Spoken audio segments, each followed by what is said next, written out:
Hello दोस्तों, जय माता दी। आज मैं कहने जा रही निर्जला एकादशी व्रत कथा। निर्जला एकादशी का व्रत ज्येष्ठ मास के शुक्ल पक्ष की एकादशी तिथि के दिन रखा जाता है। इस व्रत को करने से व्यक्ति को मोक्ष की प्राप्ति होती है। इस व्रत को भीमसेन एकादशी के नाम से भी जाना जाता है। साथ ही इस व्रत को करने के साथ साथ कथा भी पढ़ना और सुनना जरूरी है। आइए जानते हैं एकादशी व्रत कथा। महाभारत काल में पांडु पुत्र भीम ने एक बार व्यास जी से कहा कि भगवान युधिष्ठिर, अर्जुन, नकुल, सहदेव, माता कुंती और द्रौपदी सभी एकादशी के दिन उपवास करते हैं और वह मुझसे भी इस व्रत को करने के लिए कहते हैं। आप तो जानते हैं कि मुझे भूख बर्दाश्त नहीं होती, इसलिए मैं कैसे एकादशी वाले दिन उपवास रख सकता हूँ। मैं दान देकर और भगवान वासुदेव की अर्चना पूजा करके उन्हें खुश कर उनकी कृपा प्राप्त करना चाहता हूँ। इसलिए आप कृपया मुझे बताएं कि मैं इस व्रत को कैसे करूँ। क्या बिना अपनी काया को कष्ट दिए मैं ये व्रत कर सकता हूँ?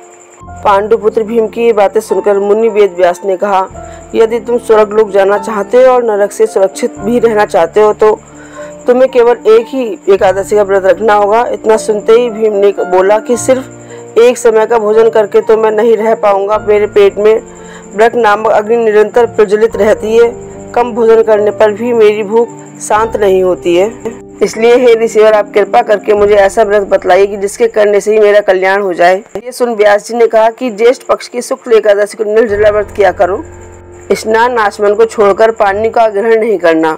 आहार लेने से व्रत खंडित हो जाता है, इसलिए तुम आहार भी मत खाना।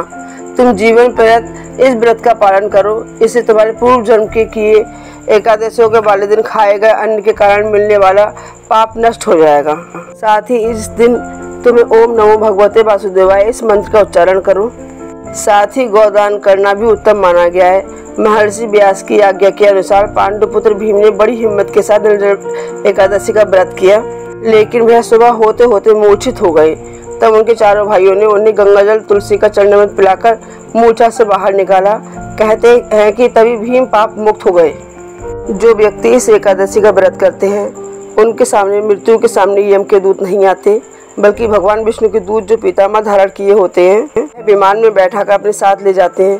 पद्म पुराण में कहा गया है कि निर्जला एकादशी व्रत कथा को कहने और सुनने से ग्रहण के दौरान किए गए दान के बराबर पुण्य प्राप्त हो जाता है। जय हो श्री हरि विष्णु भगवान लक्ष्मी मैया की, जय हो एकादशी मैया की। आपको ये कथा कैसी लगी? आपको ये कथा अच्छी लगी तो आप मेरे चैनल सब्सक्राइब करें, लाइक करें, कमेंट करें। जय श्री हरि विष्णु भगवान की, जय लक्ष्मी मैया की, जय माता दी।